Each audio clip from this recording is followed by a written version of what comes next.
So here's the thing. So my wife, bought me this shirt. Okay, so this is and it's really why she bought this for me. It's a really nice shirt. It's hard to really tell, but it's big. It's super big on me. But it's and if it's big on me, this is a big shirt. So this is like a big shirt.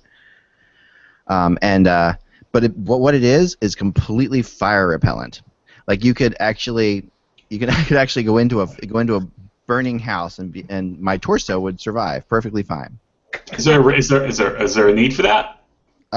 I don't know. Like I asked her, I said, "Are you planning on?" I mean, who are you, Kevin Ty or Randolph Mantooth from Are you planning on sending me into the line of a fire shortly or something? No, that's a '70s show, by the way, for people who don't know. Yes. Yeah. No, that's no. So this is a. So no, but we do a lot of fires. We have a nice fire pit in the backyard, and we do a lot of fires outside. So I'm the one who always. But you're not going to step into the fire. No, but I tend to, she always yells at me for not wearing the fire gloves and stuff. Like I'll be moving the things around and all that, and I do stupid things like that. And yeah, she's like, why aren't you wearing fire gloves? So this I think is a bit of a joke of like, here's an entire fire shirt. So, but I kind of like it. It's like, it's warm. It's cold again today here in Philadelphia for some reason. At least where I am, it feels it. But Russ, your volume, you log off and log back in because your volume's not going. There you go. While we're doing show and tell, here's one more thing. Yeah, I saw the clock. I was like, that's my new clock. But this is a cool clock. Check this out. Isn't that cool? That is pretty cool. It looks well, I mean, those are the that's like the old inner workings of old alarm clocks. Right. Like it actually flips the numbers over. Yeah, I used to like take like my dad's old alarm clocks apart and like I would see the inner workings. Yeah, right. Yeah, I remember that. Yeah, I did that too. I know exactly what you're talking about. It's kind of neat, except the thing is, I don't know if you can hear it or not, but listen.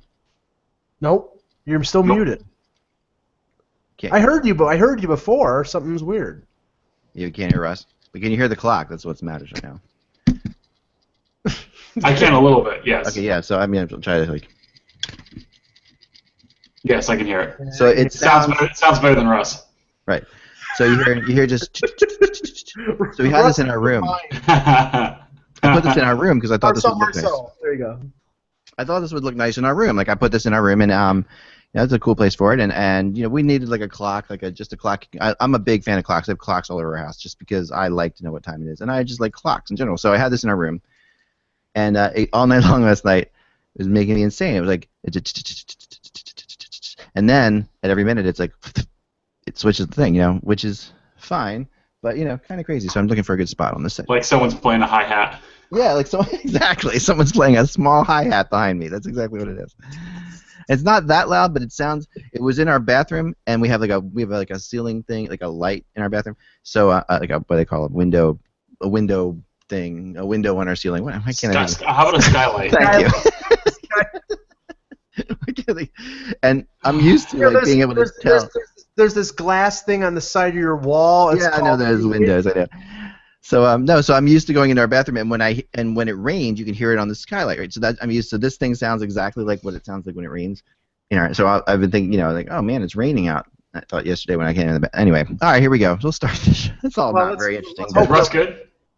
Now? Yes. Yeah. Woo, it works. Two things. I saw that shirt at Farm and Family. You did? No, but I've seen stuff like it. Mm-hmm. And I forget the other thing now, so never mind. The clock? No, it wasn't the clock. It was before the clock. But okay. It's sort of a Philip Michael Thomas like Miami Vice look. Well, I got the black T-shirt on. That's why you're getting that. But there you go. If I just button it up like this, I think it was good before. All right. Yeah. That's about the best I could do too. I think it looks good. That's where I was too when I put it on. But anyway, so now we know that at any point during the show, if a fire breaks out, I am protected. Oh, one other thing I could mention. This is for PR people out there. If you have somebody running for office or you have somebody that's in the public eye, don't ever eat pizza with a knife and fork. You will lose the East Coast vote. Who did that? John Kasich. Yeah. But he said I saw him interviewed this morning. He says the pizza was hot. I took the fork, and then I never used the fork and the knife. But he did. There's evidence. There's proof. You know what? If that's the worst thing happening in the Republic primaries, I think I don't want this man running our country. You pick it up, you press it down, you fold it, you eat it. No, the worst thing, Dan, is somebody who says that women who are having abortion should be arrested. I know. Yeah. But you pick it up, 3 fingers, pick it up, fold it. You have to make every effort to eat it without a knife and fork. You have to. You must. Oh man. Because if you eat it with pizza that requires a knife and fork is not pizza. It's called a casserole. Pizza anymore. It's a casserole. See, but the thing is, and we'll just go off on a pizza tangent here for 1 second. New York style pizza, you have to fold it and eat it. Yes. The flat, the thick, but if you ever come to Buffalo and you've had Buffalo pizza is more Sicilian style. It's thicker and the slices are smaller. There, if it's red hot, it's almost acceptable to use. No, it's not. No, it's never. Nope. But you just people are savages. Yeah. People are savages. I'm with Russ. Okay. Yes, especially in Buffalo, people are savages. There you go. I've eaten Sicilian pizza. I managed to. Yeah, it's square. You pick it up. Yeah, I managed to regulate the temperature, and I managed to pick it up and eat it. Yes. Well, I live in a part of the country where pizza's famous for his tomato pie is famous, right? Now, tomato pie is a totally different world. Basically, tomato pie is just we didn't put the cheese on the pizza. That's basically all it is. It's pizza without the cheese. So it's just tomato sauce on bread. But yet it's like the best tomato pie ever, in this area. But it is vegan. A lot of vegans are eating it now, and it's fine. Well, New Haven style pizza is really thin too, and you just have to. It's really easy to pick up. It's like this thin. It's paper thin. Listen, we used to make fun of my own grandfather for doing it. Like, it's just, you don't do it. You don't do it. You can't do it. You can't. No. You're a fraud. If you eat pizza with a knife and fork, you're a fraud. What are acceptable beverages to drink with pizza? Beer.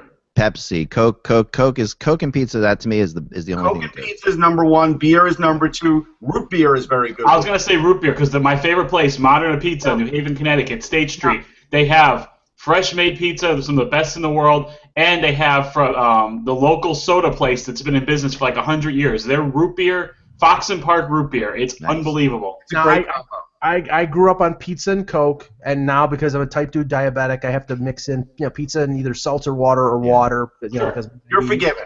That's perfectly acceptable. I have a friend whose wife, when we ordered pizza and milk, and it almost made me throw up. I had a feeling you were going to say that. I've seen people do it. I don't understand it. I don't get it. I really don't get it. It's gross. Maybe if you're eating like the Stinger pizza with the real hot peppers, I don't know. Yeah. Hold on, right there. Okay. You can't do it. It's just, it's unacceptable. Technical difficulties, folks. Let's just mention before X Camera comes back, the Hobie Baker finalists were announced today. Thatcher Demko, Vancouver Canuck draft pick, goaltender from BC. Kyle Connor from the University of Michigan, Winnipeg Jets draft pick, Russ. Yes. Yep. And the aforementioned Jimmy VC from Harvard were the 3 finalists. To me, I think it's probably going to be VC, but it's Jimmy VC week here at the Hockey Buzz, so but for me, it's been VC all year. Like, yeah, I've watched him enough. Like, he's impossible to stop at that level. Demko's had a great year, though. Don't get me wrong. Like, he received a lot of heat in the Frozen Four when he was a kid, and it was in Philly, and he didn't have the greatest showing, and his team didn't win. He's made up for that in spades. Like, it sometimes takes a little longer for a goalie, as you know, and it's really kicked in for him this year. He's had a heck of a year. No, he really has. All right, let's start the show, and we are off to the races. Here we go. It's Thursday. Hello, Hockey World. It's Thursday, March 31st, 2016. I'm Michael Agello. I'm Dan Petru. I'm Russ Cohen from Sportsology. And I'm Eklund, and you're watching the HockeyBuzzCast on HockeyBuzz.com. And happy birthday, Mr. Hockey, today. I have to say, Gordie Howe is 88 today. That is impressive. And it was just last year, the last couple of years, that no one thought we would see Gordie Howe would see 88. I mean, it's amazing what a trip to Mexico does. Oof. Stem cells. It's all about stem cells. It is. You're right. It is. He really is. Like, I mean, I because I know somebody pretty close to the house, I was following this whole thing as it was happening, and they weren't really talking about it publicly. But my gosh, it was really was like that really was a Hail Mary. I talked to Mark about it. It's an amazing thing, and again, it's a good reason why it should be regulated and allowed to use everywhere, because there are many success stories, many. Yeah, and I mean, if I ever have a family member, that's the first place I'm going to, I will definitely be in the same boat, because what they did for Gordie Howe, he was really in a bad spot. Like, they didn't know if he would even make it to Mexico to have these treatments, and it was just, but they got down there, and now he's walking around, and he's 88, right? 88 today. Yep, 88 today. I would get stem cell transplant, and I would also get that pineapple soda. That's just fantastic. That pineapple soda is really good. What is that about? I've never heard that one. Yeah, it's a Mexican thing. It's really Mexican good. thing. I can get it at a local burrito place. Yeah, here. yeah, it's good with coconut rum too. I think it's Yarilo or something. Yarilo is the name of it. Yeah, that's good stuff. Wow. Yeah, it's got about 80 grams of sugar. Yes, it does. Yeah, you drink that once a year. That's it. Right. Along with that, take a boost. That's Oh no, yeah, no, don't play Take a Boost. Whatever. Gordie Howe once passed 7 kidney stones in a hospital in the morning before he played a game in the afternoon. How about that? I believe that. Gordie Howe is as tough as this. Like, my dad's favorite player. Wasn't for Gordie Howe, I might not be into hockey. I mean, that was literally. My dad grew up being a huge Red Wings fan. Would ride his bicycle from his one bicycle, one speed bike from Collingswood, New Jersey to Madison Square Garden to watch the Red Wings when they came to town. Wow, That's crazy. Yeah. I always refer to Gordie Howe, Wayne Gretzky, and Bobby Orr as the Father, the Son, and the Holy Ghost. Yeah. And it's maybe sometimes a pointless argument to say who's the best, because they're completely different players in different eras. I mean, but pre-expansion, I think Gordie Howe is the best hockey player of all time. I mean, you could make an argument for Rocket Richard, you can make an argument for some of the goaltenders, but his impact and his longevity are just incredible. And one of the toughest players you could find. And you got to remember that he was injured severely at the very beginning of his career, and has a plate in his skull. No, he doesn't have a plate in his I thought he had a plate. I thought he has a plate in his skull. That's fictitious. He doesn't. Okay, then it's urban legend then. But I thought I'd heard that he did. But okay. But he did have a severe injury. He Right. did. But you know what? The thing about it is, he had a Babe Ruth impact on the sport. Like, even Wayne Gretzky didn't have like a Babe Ruth impact on the sport because he played too late, right? So that was what Gordie Howe has over him. He's really the Babe Ruth of the sport. He is, and I've always looked at him. That way. He also was a great baseball player. Like, he did play some, non-professional baseball, and he was getting scouted. He was way bigger than everybody else too back at the time when he was playing, and it's funny because we've talked about this before, I think, but it bears repeating if anyone never's heard this, because I remember talking. Kevin Allen has done his biography. Kevin Allen, he knows Gordie Howe inside out. I just talked to Kevin 5 minutes. He's going to be coming on the podcast soon, next week, but just with any luck, hopefully, but one of the things he told me that's interesting about Gordie Howe's size is Gordie Howe's size at the time was just he was a giant out there. I was a man among boys. He's about the same size as Peter Forsberg. So like 6'2", 6'1", 6'1", something like that. Yep. I mean, so it's just interesting how that's changed. You think of Peter Forsberg, he's a not a small player, Peter but Forsberg was built like a tank, though. Built like a tank, the same weight, same size, roughly as Peter Forsberg. Probably the same kind of built like a tank, like Gordie Howe. But Howe's aggressiveness was like, on a scale of 1 to 10, it was like 15. Yeah, Yes. I mean, that was the thing. He was willing to do anything. And my favorite Gordie Howe story, and I've said it before, but it just bears repeating, is the one that was told to me by, I forget who told me this too, but I think it was John Davidson maybe. It was interesting. There was a game, like it was one of these charity games, and a bunch of the older players were playing it, and they were playing against some cops, who were really just like a local cops in Detroit area, and they were really they were kind of getting a little bit too rambunctious, because these guys they're playing against their legends, but they're old guys, and they were hitting a little bit, and their elbows were flying around a little bit. And Phil Esposito's one. So Phil Esposito turns and says he says to one of the guys, hey, you guys got to mellow out. And as he's saying that, he hears this thump behind him. He turns around, and this guy's just flat on his face on the ice, and Gordie Howe's like, you guys got to stop playing this way. And Gordie Howe just at 78 or whatever had just leveled the guy completely. Just put him onto the ice, and the guy was in agony. So it was interesting. It just tells you what he was all about, Well, but I mean, like a guy like Frank Mahovlich, who was a giant in the NHL. I mean, in terms of his size, who's 6'1", 205. Right. That's an average size player now. Yeah. It is.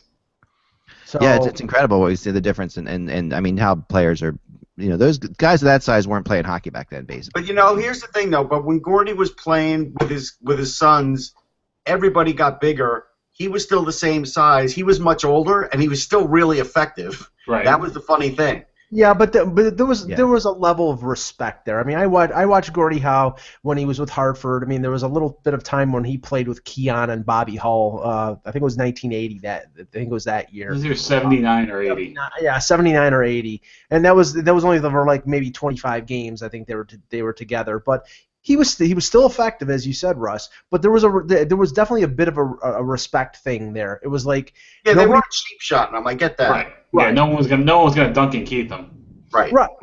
Yeah, there you go. No, let's move on to that. I don't know if you saw the comments from actually, where was it? Oh yeah, Charlie Coyle on Duncan Keith. This is what he said about the whole incident. No matter what happens in a game, you shouldn't swing your stick at someone's face.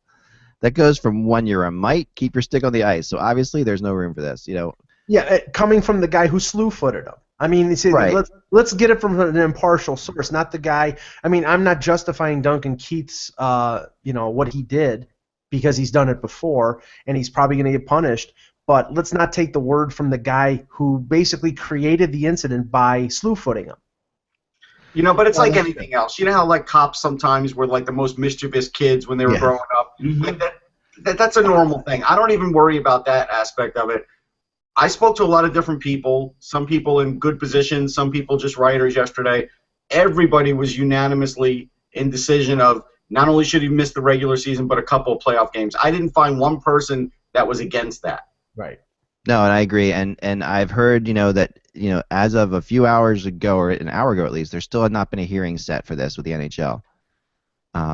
Which is I think like 5. The rest of us. So there's 5 games left for the regular season. If you just give him 5 games, you're giving him a break. You're giving him rest. Well, I think you got to hit him with 5 games and either 2 or 3 playoff games, because they always say a suspension in the playoff counts as double. Well, Dan, the funny thing is, if justice in the NHL takes as long as it did in the Weidman situation, and they don't have the hearing until after Chicago plays one of their next game. I am not looking at the schedule, so I don't know when they play their next game. No, they play Saturday. They play Saturday.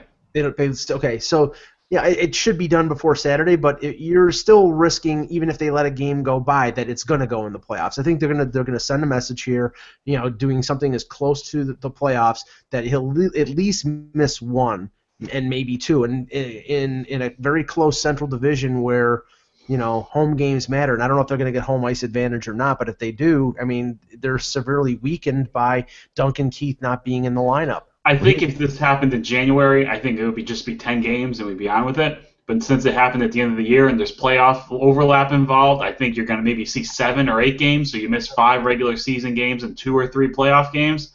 I think that would be okay. Here's the thing. I'm looking for the rule book to see what the rule is for stick swinging. When you search stick swinging in Google, you now get Duncan Keith. Yeah. And I don't think he's done it before too. He nailed Carter a few years ago. That's what I mean. So he's like the number one. The Carter one was pretty bad too. Yes, he's the number one search now for that. Here's the thing that maybe people don't realize is that that you are when you have a match penalty like this, you're suspended until your hearing. That's right. He's automatically suspended. Like if they don't meet till next week, he's not playing this weekend. Right. And that's a given already, which is I don't think anyone would be happy with him if he wasn't suspended for at least the rest of the season. But I think that that I really do think that this looks like they won't if they haven't met yet, and they're not going to probably meet tonight. We're looking at the NHL being really pretty serious about this. And sure. Before this incident, if you Googled stick swinging, it probably would have been Brashear McSorley, Kent Nielsen, and Chris Simon. Or Chris Simon on Ryan. That's the granddaddy of them all, Dan. Chris Simon on Ryan Holwig. I still can't believe that Ryan Holwig survived that. It was a baseball swing. Yeah, I mean Simon was concussed too. I remember that, but here's one that's more recent. 1994, Tony Granato / Neil Wilkinson in the head got 15 games. Yeah.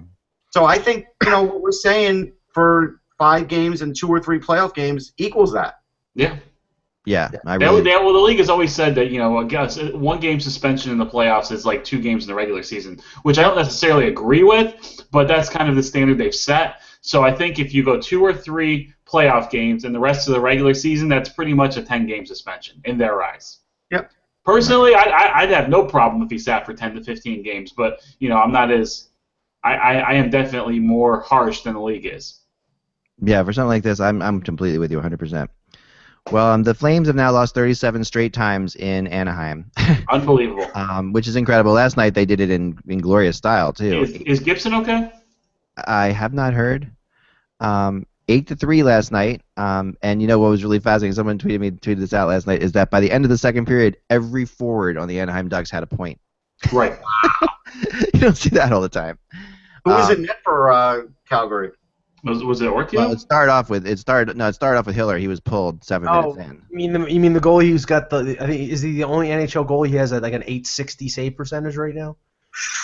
I mean he's when he played against Toronto a couple weeks ago, he had the worst save percentage in the NHL, and he let in I think four goals. And now if he let in most of 8, his save percentage has got to be in the 860s or 870s. I mean, he'll be in the Swiss League next year, Russ. He gets the Anton Forsberg Award. I mean, he does. Oh goodness. I mean, okay. Funny thing is, they played Nicholas Backstrom, who had sat for the entire year in Minnesota, and I guess he played well in Montreal. But they've been playing mostly Ortio, and Ortio has played well. I mean, again, this is something we talked about yesterday. Unless they're tanking, or unless they're trying to make sure that they don't get too far up in the standings, there's no point in playing Jonas Hiller. He's a UFA. He's been horrible all year. Yep. Why play him? No, I would play Hiller every start for the rest of the season. Well, yeah. I mean, if you're tanking, but at this point, this season's gotten away from him. You want a top 5 pick. Yeah, he's the guy to go with if you're tanking. He's the guy. I know, I agree with you. They did show signs. Let's not kid ourselves. Ortio's not exactly Jacques Plante right now. No, but he's been playing well. No, I know. He's been playing well for them. And it's funny, because we just talked about this yesterday. About you were saying that teams aren't tanking. Look at I'm not saying that teams are throwing games, because they're not. But look at the move the Maple Leafs made this afternoon. They sent down 4 of their rookies. 3 of them actually have been playing really well. Connor Carrick, who they got from the Capitals, Zach Hyman, who Babcock was going to stay up for the rest of the year, he got sent down, and Connor Brown had 3 assists against Florida. And they called up 2 mid-20s defensemen, and T.J. Brennan, who already had a cup of coffee with the Leafs earlier in the year, and Andrew Campbell, who's been the captain of the Marlies, Kasperi Kapanen, who did nothing in 4 games for them before, and I'm just not being harsh on the kid, but he, of the kids that they called up after the deadline, he was the one who did the least, and Tobias Lindbergh, who they got in the Phaneuf deal. So they sent down 4 pretty effective players, and they called up for sort of borderline NHLers or guys who aren't ready. That can't be that they're just giving everybody a look. It could be because they're winning too many games. Oh, I don't know. I mean, can it be that they're just giving everybody luck? I think to an extent they're rewarding some of the guys. Aren't they they just want some guys to get some NHL games under their belt? Yeah, I can't see Lamoriello calling Babcock saying we're winning too much. No, of course not. They're not going to call them and say that. They're not going to have the conversation, but you have to admit they removed some guys doing pretty well. No, they did, and I think that there's definitely something. The only way you can truly bottom out. Seriously, because you can put whoever you want. You can call these 28-year-olds up from Toronto, and they're going to play their heart. They're from the Marlies. They're going to play their hearts out. We all see this. We see this every spring. The only way you can directly affect your draft status is between the pipes. I disagree. I think you can on defense now. It's not all between the pipes anymore, because really good goalies, if they have a lousy defense in this era, are still exposed. It's not like even with Yanni Ortio standing on his head, he's still giving up 3 goals a game. I mean, Andrew Campbell has been a good leader for the Marlies. He's on a 2-way contract. He's had a really good year for them. He's going to be a very important part of their Calder Cup team. Calling him up as a reward, because he's on a 2-way deal, so he gets the NHL salary for a few games, and Brennan is leading the Marlies in scoring. So to them, it's a reward, and to guys like Lindbergh and Kapanen, it's another look at the NHL and give them a taste. But you can't. If you look at the guys they sent down and the guys they called up, they're not a better team. So to me, it's like I draw the conclusion that okay. they've given these guys a look. They want to get them ready for the Calder Cup playoffs, but they also, by their lineup getting, I think, and most people think, getting worse, they are trying to direct them to not win games. Well, and that's not a bad thing. Maybe. I mean, I think part of this is also money. I mean, the part of this is also, and it's not that they're saving money. It's that they are rewarding players. Like these guys who have two-way contracts make so much more money by playing in the NHL. Like, it's not even close, So these guys can make as much money in the rest of the season that they made in 3 months in the AHL, maybe. Sure. So. And the thing is it's weird because Babcock said he was, that Zach Hyman, who's played very well for him, very energetic forward, kid from the University of Michigan, played with Dylan Larkin, played very well in a limited window with the Leafs. He said he was going to keep him for the rest of the year, and now he gets sent down. Yeah. You know what I'm saying? It's strange, and there's no question that there are some issues. Carrick had a 3-assist game, and now you're sending him down. Right. Yeah. I mean, I think this is more about rewarding than it is about punishing those guys. I think this is just like, okay, we're going to get some really good vibes in the whole Marlies situation. Neuberg got traded because he was stopping the puck. That's right. Right. It's not that. Right.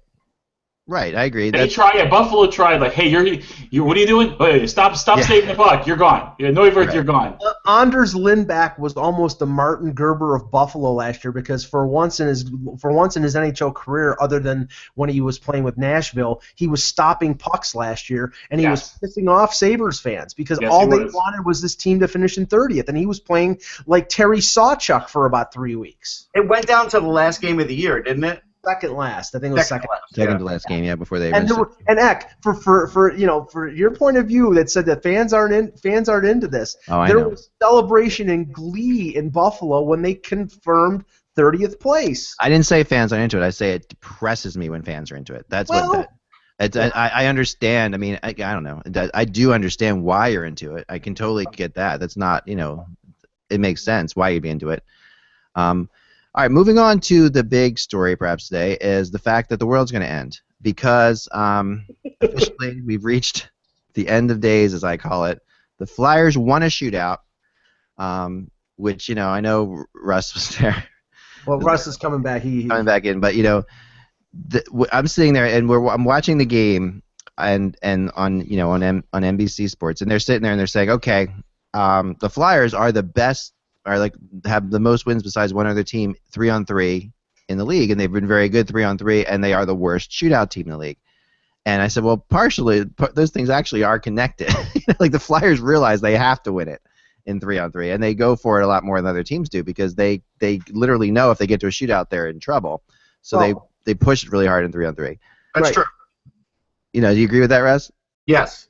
Yeah, so we don't see it yet, but you can. But these are the end days when TJ Oshie, when the shootout starts out with TJ Oshie on Steve Mason. You can't feel good about this, okay? Like you're saying, Oshie did the slowest move he's ever done in his career. It's inexplicable. It was very strange, wasn't it? And Kuznetsov's move. I mean, they said Mason made a great save. It wasn't really very good either. I mean, he went in way too deep, and he just that was the only shot he could do at that point. And and that's all you could say. That maybe they don't want to play the Islanders. Maybe they want maybe they want to play the Islanders. Maybe they want the Flyers to catch the Islanders. I don't know. There's all these different things why they would have allowed this. But what you can't do, you cannot try to throw a shootout against the Flyers because their forwards generally will not score goals. So. Well, I mean, the thing is that because I was watching it too, is the fact that Philadelphia took 2 penalties in overtime, so it limited their opportunities to win in extra time. But no, it did, and they have been very good 3-on-3, like I was saying, Russ, before you jumped on me. But the Nick Cousins goal in the shootout was sweet. I mean, that was crazy. Really good. But Cousins has always been great in the shootout. Like even if Flyer fans hate what their team does in the shootout, Cousins was a beast in the shootout in juniors and in the AHL. So, there's no shock when he scored. It was a great move. He went 5-hole. The thing about Mason is, though, he made a great save on Kuznetsov 3-on-3, which was spectacular. Mason had a huge game, and he played. So did Hobie, though. I mean, Hobie was. I mean, that Hobie had a good game too, no question. But and a half, the Flyers were pretty dominant at times, and then there were moments when Hobie made 2 or 3 saves that just. I mean, the Flyers shot it into his glove a couple times, but there were also situations where they were so close. to scoring early on. I think what you learned from last night too is when you see because the physical play was out of control at times. I mean, it felt like a playoff game. And if you're the Capitals, do you want any part of this for 5, 6, or 7 games? I think they do. I think that was their point. Really? You think they want to play the Flyers and get beat up and have their goalie get run for 6 games? I can't remember who slammed Backstrom, but it was late in the third period or in overtime. It wasn't a slam. It was Schenn, and it was like I think when Schenn hit him, he was off balance, Backstrom, and he was really. I saw exactly what happened on this play. Backstrom tried to do the Forsberg thing, where Schenn was coming in, and you know when Forsberg used to get hit, Forsberg would brace for the hit and hit the other guy would fall because he would explode, right? He would explode into the guy's hit. Right. So Backstrom stopped, tried really hard to actually hit Schenn, who was coming at him, but he was not. But when Forsberg would do that, he would be braced against the boards. Yes. Like the problem is you can't make that play in the middle of the ice. No. Well, I mean, I got the impression watching that game at times that the Caps were just toying with the Flyers. I mean, especially when it was 0-0 in the middle of the game. It's like we, you know, not that we got this game in hand, but you know they were just. I mean, there was just. I think they were passing it around a lot. They were. Right, exactly. And then they got the goal from Ovechkin, and then I thought they sort of sat back, and obviously Philly was in desperation mode, got the tying goal, and then won it in the shootout. But I mean, I didn't think Washington was really overwhelmed or challenged by the. No, but you just think if you play them for a long series, there's just going to be there'll be some very gray hits. There's going to be a lot of extracurricular activity. Your goalie's going to get some contact, a significant amount of contact. When there's other teams that could be playing where if they play Detroit, that won't happen. If they play the Islanders, that won't happen. Well, they won't. If they do it, like they basically the Capitals were the team were the aggressive team, the most aggressive team in that game for the whole game. Yeah, they were.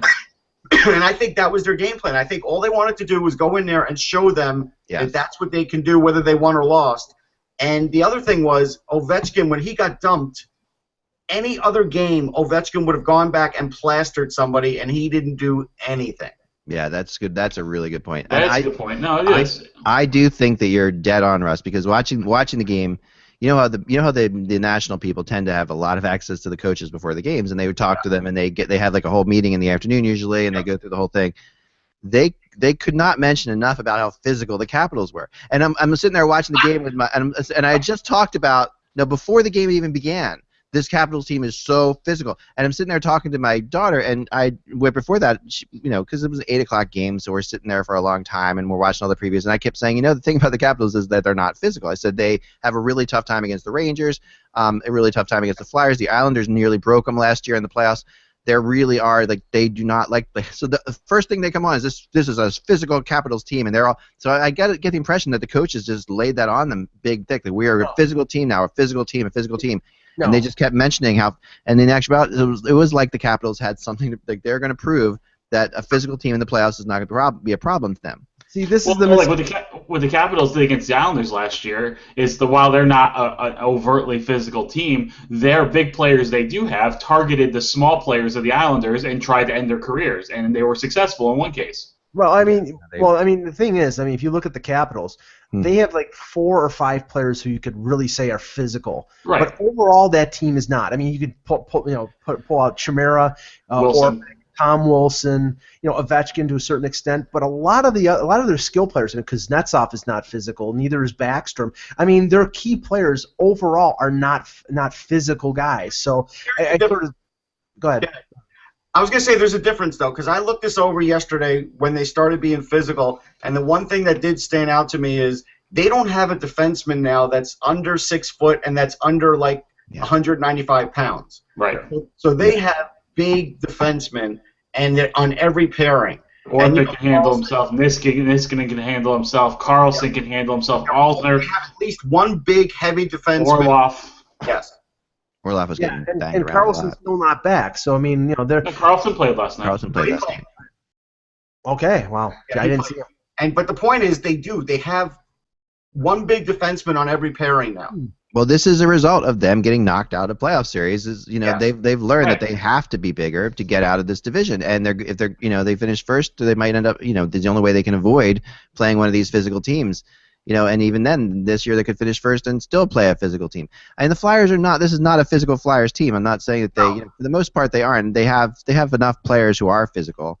and they've got enough annoying players. Yeah. I'll tell you what was sad.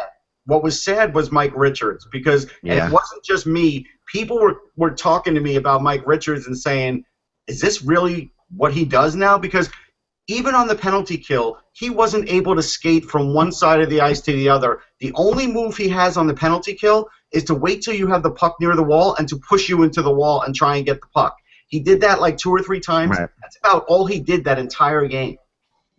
Yeah, and he lost face-off every face-off too, which is one of his strengths. I mean, and there are some really fun things about this game though that made you think that this would be a really fun first-round series. Oh, absolutely. You know, and that just made you want, and that made you actually want this series to happen. And I think that, I mean, one of the things is all the screwing with Backstrom the Flyers were doing. The Flyers they were really toying with them. And there was one moment that they let slip out on NBC that was hilarious, where Simmons is on the bench and screaming at Backstrom and says, "You bleep and suck" to Backstrom as he skates by him. And it was just jawing. I didn't get to hear it from the press. I mean, you heard it. I mean, NBC went to it and it was right there, as clear as day. I'm surprised there's not GIFs about it today, but it was just one of these moments. It's like, wow. And the fact that Giroux won every faceoff in the entire game. He did. Well, Carlson led the Caps in ice time, so good job. Good job. I gotta tell you, that was not a great game for Giroux in the sense that he got knocked around like crazy. Yeah. And he can't continue to get knocked around like that coming off a head injury. He just can't. No, you're right. The head injury part is true, but here is one thing about Giroux that we have to admit is I think Giroux knows that he plays better when he's playing that way, and I think that. Sure, but there's a limit. He's not the biggest guy and everything else. Oh yeah, no, right now, and you shouldn't be that guy, but he is a little bit of a sleeping giant sometimes that teams know not to hit him or to play around with him, because if you do hit Giroux, he does get more. He plays better with an edge, yeah, absolutely. Oh yeah, like a lot better with an edge. And this Flyers team is starting to look very tired to me though. That there's an exhaustion level that's on this team that was very evident against Winnipeg, and in last night could have gotten there too if the game had gone a different way. But their adrenaline kept them going through it. But that with all these games at hand, they're not a blessing for this team right now. They have too many games to play. They've got 3. But they're in the driver's seat for the first time. They really are in the driver's seat. This game put them in the driver's seat in a big way, and getting 2 points out of that game was not expected. I mean, I don't think anyone expected them to get 2 points out of that game. So, but from here on in, they have 3 back-to-backs, which is really tricky. They've got 3 back-to-backs with only 1 week left in the season. That's crazy. They have 6 games left. They have 6 games left. I know. The Islanders have 7 games left. And by the way, the Islanders play tonight, right? I got to give Mike credit. Mike is the only one that talked about Emery actually playing for the Marlies. Everybody else is talking about Emery just playing overseas and totally ignored what he did in the AHL. That's interesting. Yeah, I know. That? Yeah, I noticed it. No, I did too. John Carlson, but he was all over that. No, it was a little bit crazy. So yeah, the Islanders have the Blue Jackets tonight in town. Thanks, Dan. Can we start Anton Forsberg tonight? I'm going to watch that game for one reason, because Sonny Milano's from North Massapequa, even though they write Massapequa, because North Massapequa doesn't exist to the world, and that's where I grew up, and he's a heck of a kid, and he's making his NHL debut, and I've got to see it. Oh, that's great. Yeah. I hope he scores a goal and the Islanders win 7-1. No, I got to ask Dan something. Now, this is a Dan question, because I saw a picture of Jack Capuano on Twitter, and basically it said, same lineup. And I'm thinking, how many times has Jack Capuano said that this year? Quite a bit. Every time he wins a game, he doesn't make any changes for the following game. Even though they beat Carolina barely, and they played lousy for most of it. But, I don't know. He would rather hang his hat on AHL defensemen who have no business being in the league to save his job, and no rational person can make an argument for it. I don't get it. It just struck me as funny though. It's like at this time of the year when you've got to get points still. But he came out and said there's no pressure. There's no pressure here, and that's what things are crazy. He said, "Here's because we have a segment on our podcast. Noel and I called That So Cappy, where we analyze his quotes, and I try not to scream. We did it today too, and he had a quote that said that all you want to be doing this time of year is playing for a chance, playing meaningful games and have a chance to get in. What? Yeah. You know, when they left Madison Square Garden a few weeks ago, they were in the driver's seat for the 2 spot. They were. And they couldn't close the door. Once again, they closed the door on their hand, which they do every year, and it's because of that stupid coaching staff. So, look, it's just you know, I have to laugh sometimes because it keeps me from screaming. But really, he reminds me, Jack Capuano, who I like and I respect. I think he's a really good person. He's a good guy. There's no He's question. a really good guy, but he really reminds me of Rich Kotite. He's just in over his head. He's not Rich Kotite. I could tell you with all great certainty. There's no higher praise. No, he is not Rich Kotite. That's really not even fair to say that about another coach. No, This is a hockey podcast, and we've had 2 Rich Kotite references in the last 2 days. What the hell? I stand by it. No, that's Okay, he has Rich Kotite-like tendencies. Okay. How's that? More like Mike McCormick. Like, let's throw that. Like, these are no. I mean, I Capuano and to an extent Gar Snow have really kind of baffled me that they're how long they've been there. But they keep and they're already laying the seeds for excuses. There was an article about Arthur, you know, all the injuries they had and blah blah blah. And if Arthur Staple writes that, that means it was hand fed by Gar Snow, because Gar Snow is still in his fortress of solitude and has not been seen pre trade deadline. So, does he have his crystals? You know, he's already planting the seeds of excuses and a lack of accountability. So nothing changes if they lose when they lose in the first round of the playoffs. Everybody's safe. Everybody's happy. Everybody gets a participation trophy, and nothing changes next year. And John Tavares walks in 2 years. You know what's funny? I'll tell you this. Again, hanging out with Islander fans last week, the one thing that came through is most of them are pretty baffled about Okposo.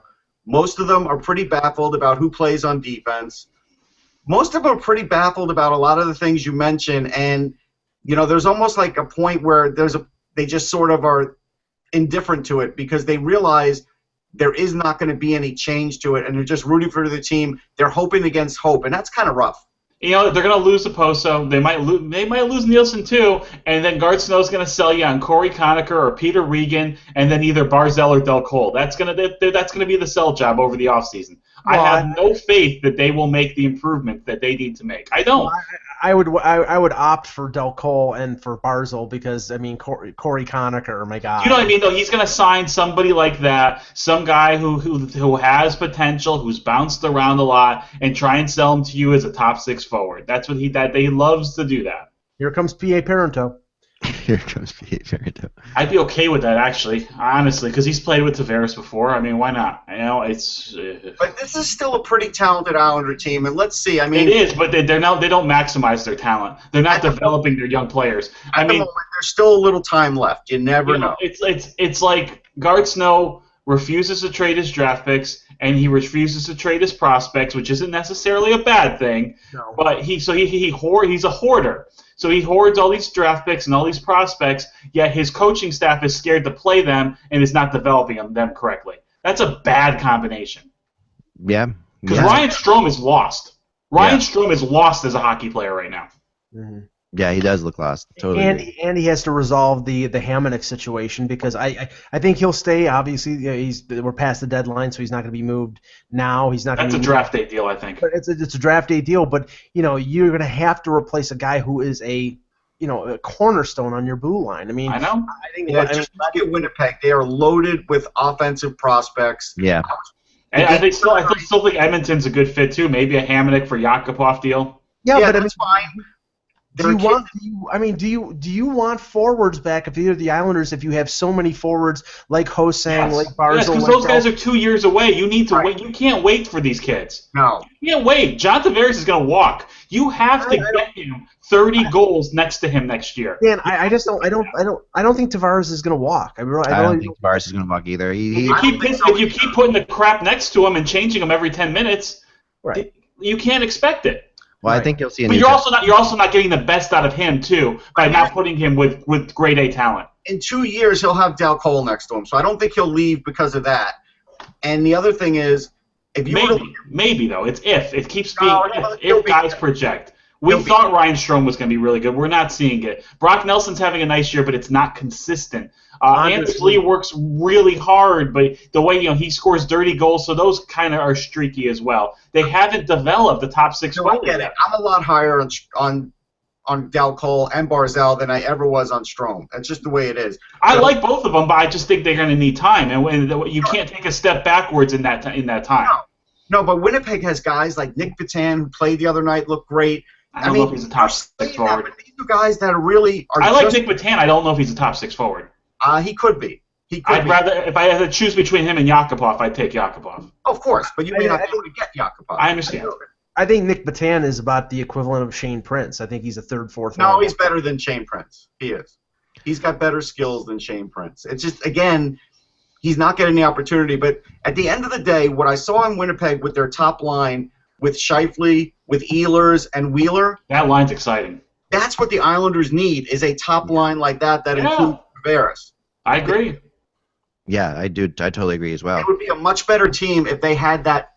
But they need someone like Blake Wheeler next to him. They need someone like that. They need They need a Ben and Sagan. They need to find. Andrew Ladd, if they spent money on Andrew Ladd, a guy like that. I mean, I think I like he's a little bit older. I would like preferably like someone a little bit younger. But I'm just saying that's. No. They need someone proven. They need someone where you can look and say that's 30 goals. Right. Yeah. It'll make Tavares better too, and it might make whoever else is playing with him, maybe a Strome. It might make that guy better too.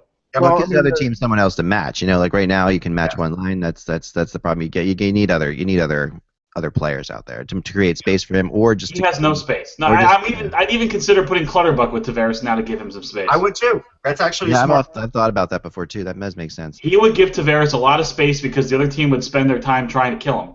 I mean, so Tavares would have a little room. I mean, Dan, Dan, what do you seen it? Clutterbuck did a great segment on The Daily Show. It was fantastic. People should go check it out on YouTube. Was it The Nightly Show? The Nightly Show. The Nightly Show, sorry. Yeah, the show after The Daily Show. Yeah, it was hilarious. Definitely should check it out. With the new ownership, Dan, I mean, do you think that the purse strings are going to be loosened? Because if you're talking I don't think the purse strings are tight. Okay. No, I don't either. So, they've made more money this year than they've made in the last 10 years combined. If you're talking about a big winger who can not protect Tavares, but a big winger who can create room for Tavares, there is a guy out there. His name is Milan Lucic. We think he's going to stay in Los Angeles. Be out there. I don't think he's going to be available. If he is available, I think he should be the Islanders' #1 target. Right. But I don't think he's going to be available. It's really up to LA. He wants to stay there, but it is up to LA. It just sounds. Even I know Boychuk and him are really good friends. So I think if he got to the open market, they'd have a chance at him. I just don't think he's going to hit the open market. I asked somebody about Lucic about the other day because I'm doing my UFA previews right now, and I'm going to have them released soon. And I was talking to somebody about Lucic in LA, and they said, I said, so it sounds like he likes it there. Oh, he loves it here. Yeah, a lot of people love it here. And that was the response I got. I'm like, okay, well, but I mean, what does that mean? He said, well, we'll see how much we like him, in May. Like, that the idea here is if the Kings go out for some reason quickly, then Lucic is not a guarantee. Gaborik took under $5 million to stay in LA on a long-term deal. Players, if they want to stay in LA, are going to have to take a team-friendly deal. But the thing is, they don't have a lot of room. That's why I'm thinking, they would have to move somebody out. Let me ask you this, Dan. Would you accept Hamonic for Gaborik? No. Really? Gaborik's too old now. He's 30-something, 35, 34, 35. I don't know what he has left. Michael Grabner's coming back, Dan. Michael Grabner's coming back. Yeah. All right, so Russ, was there any, before we leave, I wanted to talk about the Chimera hit last night on Gossip BR too. At the game, you guys saw this. To me is one of the dirtiest plays I've ever seen, and I want to explain why. Okay, so we watched this. We're gonna watch I have it set up here, and unfortunately, I told you it was the nuts. I told you it was the nuts. Is he gonna get suspended for that? Was there a penalty on the play? There was no penalty. The ref is right there. No, here's what happened. So I'll slow this down for you guys. Okay, I'm gonna try to slow this down here. Okay, so this is what if I can pause it. How do I pause it? Okay, here's what happens. Okay, so at this point. So, Tamara, watch this. He looks at the ref. Right, he looks at the ref. Exactly. He looked at the ref right there. The ref's look at his eyes. He's looking that way. Okay, he's looking out that way. So he knows the ref is looking away. So he waits to check that out. He skates. So his skating continues, and then he does this, and just butt ends. But he looked at that. To me, that's got to be a game or two, right? That's got to be a suspension. He waited until his back was obstructed. The referee's vision, and then you can't tell whether that's a dive or he actually got butt ended in the nuts. And do we know if the league is looking at this? I don't think they are. What I tweeted It's last night ridiculous. was I thought it was a lower abdomen shot. I didn't realize he got him in the nuts. That's one thing. But I think it is a lower abdomen shot. I still don't agree with what we're saying. I mean, Yeah, I know this is, but I think it was like it was almost Regardless, like it's dirty, and there's intent either there. way, it was butt end of the stick dirty. But here's the other part. And another writer told me this, and it was a Philly writer. I didn't see it, but apparently Gostisbehere slashed him before that. he did. Yeah. He did, but it was during the play. You know, it was like one of these situations. It was where slashes go back I'm not and forth. justifying it, but I'm saying that's why I think there was He didn't wait for the teacher to turn his head, you know? Yeah. But when you're taking on this team, you know, the Caps are sitting there saying there's a 90% chance we're going to play this team in the next round, and you're looking at the star young player here, and you're skating around. I mean, and you premeditate by looking at the ref to see if he's looking. Well, I don't want to hear Capitals fans complain when Racco Gudis, you know, puts a dicey hit on one of the Capitals players. I mean, There's no complaint. So in game one, Because you know it'll happen. You know Gudis is going to. In a long series, Gudis. Let's put the over/under of 3 on Racco Gudis questionable hits in a 7-game series. Oh yeah, So no, he's going to be all over Ovechkin and Backstrom and all that stuff. We're going to see a so lot. for the next week and a half, Shane Gostisbehere is going to be singing soprano in the Philadelphia Opera or whatever the hell. I mean, really think this was. It took him out of the game because he only had a couple of good passes after that, and on the bench he was in pain. You could see it. Yeah, and this is like a spleen shot more than anything else. I thought it was more That's like. what I thought too. And you know, I mean, it comes up because it hits him in the stripe, like across the bottom. You How know? does the league not look at that though? How is that not at least a fine? Like that's not, you know. It's just, These are things that should be reviewed after. Well, you can be sure that the Flyers sent this to the league. why couldn't the refs go look at the videotape when he was writhing in pain? Yeah, I I mean, know. Well, Gostisbehere gets up actually, which is like if he had stayed down for a while, that could have changed things too. Because I know in the ECAC, I don't know if they do it for all of it, like because there was a really dirty hit in the Harvard Quinnipiac game, and the refs went and looked at the video before they made the call to make sure that they didn't want to hand out a 5-minute major in a championship game for the wrong reason. They wanted to make sure it was a 5 or a 2 or whatever, and they were able to look at it. It took about 2 minutes, and they gave out the 5-minute major. Why couldn't this be a coach's challenge? Hey guys, you missed something. No, I agree with you. This is not. They should, but I will tell you this: they do have the tablets down there, so they could look at it. I mean, there's no reason this couldn't be a coach's challenge. I do agree with that. And one thing that they did do last night was on the Couturier running the goalie penalty. They at first didn't give anything to Holtby, and he had put him in a headlock. Yes. Yeah. And then they finally took like 30 seconds, it seemed, and then gave Holtby the penalty. Don't tell me that wasn't reviewed because it was. Yeah. Right. Well, and the weird thing was, Russ, and I mentioned this to you last night, was the fact that normally Couturier, after bumping into Holtby like that, if it was this a normal regular season game, the Caps defenseman would have descended on him and kicked his ass. Yeah. But instead, I mean, I think it was Orpik just sort of bear hugged him.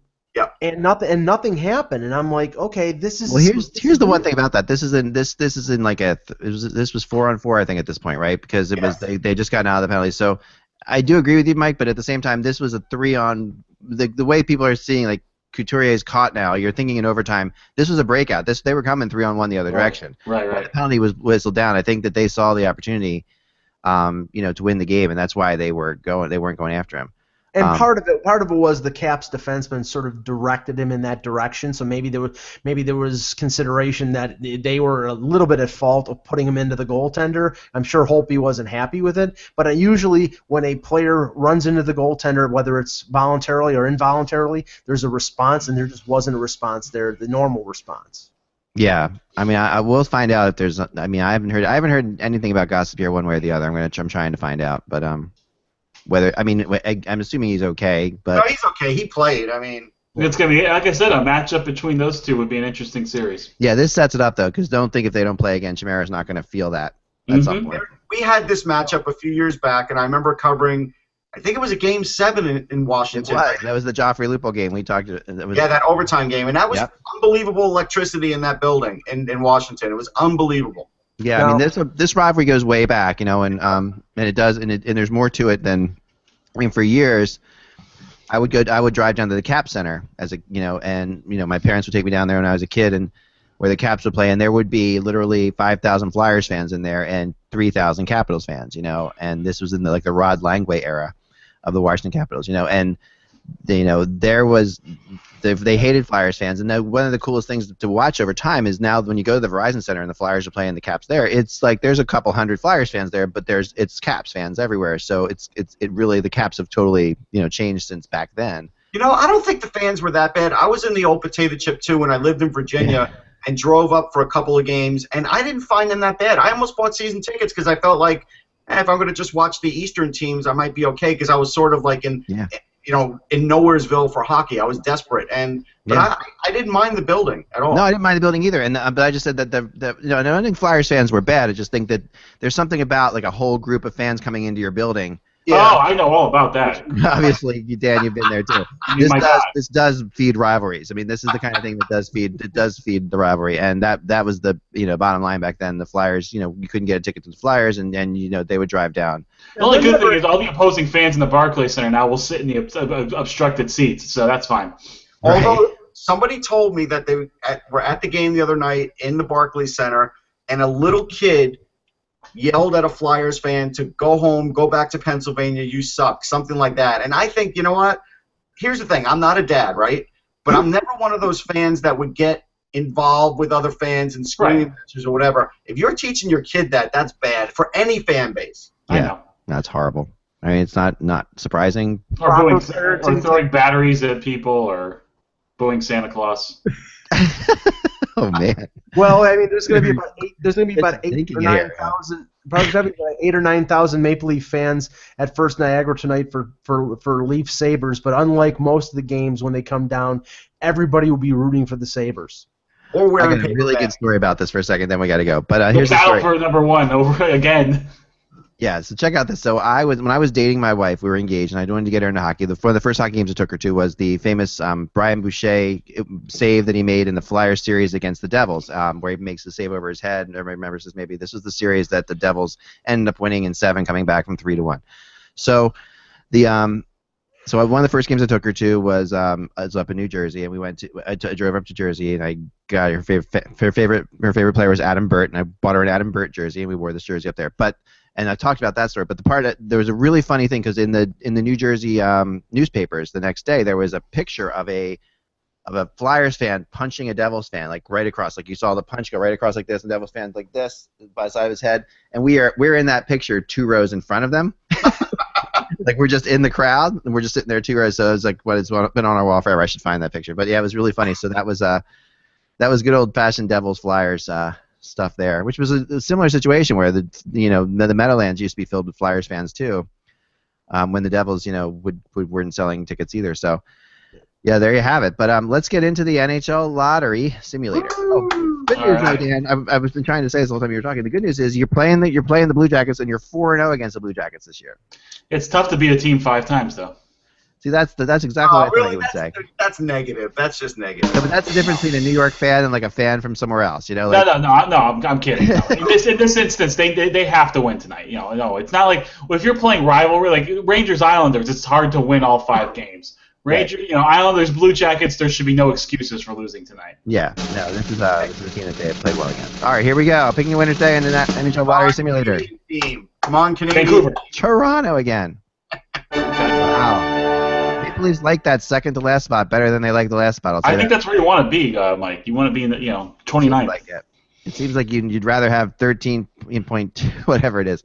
All right, picking a winner. Edmonton. Oh, whoa. Yeah. And Winnipeg. The Canadian clean sweep. I was feeling it. I knew it. TSN's gonna love this draft. They're gonna get better ratings for the draft than the NHL playoffs.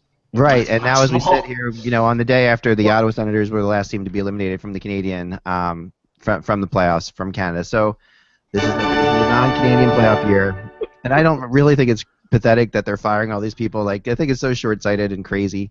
If they don't plan for this as a possibility, they really are ridiculous. Always a possibility. I know, and especially this year it was a possibility. I mean, you could see it coming. I mean, there's a lot of teams in transition. It's the first year since 1970 that no Canadian teams had made the playoffs, but back then there were only 2. It was Montreal and Toronto. Right. And that's the only time in the almost 100-year history of the league that a Canadian team didn't make the playoffs. So that's what I'm saying. I mean, can Sportsnet not weather 1 year where they don't all make it? I mean, do they have to fire everybody in the middle? Although in 1970, Leafs fans were very hopeful they were going to see another cup. Now, not so much. Thanks, Russ. It's pretty bad when your team photos are all in black and white. Oh. Remember, without the buzz, it's just hockey. We'll talk to you tomorrow.